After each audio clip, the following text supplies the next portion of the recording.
It's very important. Sir ನನಗೊಂದು pen ಕೊಟ್ಟರು, ಏನೋ ಪಾಯಿಂಟ್ಸ್ ನೋಟ್ ಮಾಡ್ಬೇಕು ಸ್ವಾಮಿಗಳು ಮಾತಾಡ್ತಾ ಇರ್ಬೇಕಾರಂತ.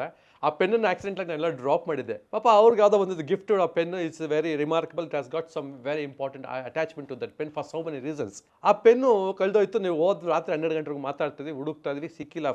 ನೋಡಿ ಎಷ್ಟು ಅದೃಷ್ಟ. ಆಮೇಲೆ ಆ 2 ದಿನ ಆದ್ಮೇಲೆ ಆ ಪೆನ್ನು ಕೊಟ್ಟು ಪ್ರಾಯಶ್ಚಿತ್ತ ಪೂಜೆ ಮಾಡ್ಕೊಂಡ್ರು ಅವರು. ನನ್ನದಲ್ಲ, ಆ ಪರರ ಸೊತ್ತು ನನ್ನ ಹತ್ರ 2 ದಿನ ಇದ್ಬಿಡ್ತಲ್ಲ, ಅದಕ್ಕೆ ನನ್ನ ಕರ್ಮ ಬಂದ್ಬಿಡ್ತು. ಸೀರಿಯಸ್ ಇದಾರ ಅವರು. It's not joke sir, professor ಅವರೇ.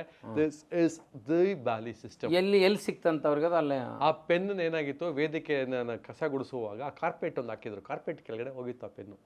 ಆ ಕಾರ್ಪೆಟ್ ಕ್ಲೀನ್ ಮಾಡೋ ಅಂತ ತಂದುಬಿಟ್ಟು ಯಾರೋ ಒಂದು ಹುಡುಗಿ ಕೊಟ್ಟಿದ್ದ ಆ ಪೆನ್ನನ್ನು. ಆ ಹೆಣ್ಮಗು ತೊಗೊಂಡು ಹೋಗ್ಬಿಟ್ಟು ನಂದಲ್ಲ ಈ ಪೆನ್ನು ಅಂದ್ಬಿಟ್ಟು ಹೋಟ್ಲ್ ಅವ್ರು ಕೊಟ್ಟಿದ್ರು. ಹೋಟ್ಲ್ ಅವ್ರು ಬಿಟ್ಟು ಇಲ್ಲ ಮನೆ ಯಾರೋ ಕೇಳ್ತಾ ಇದ್ರು ಅಂತ, ಶಾಸ್ತ್ರಿಗಳು ಕೊಡಿ ಕೇಳಿ ಮಾಡಿ ಅಂತ.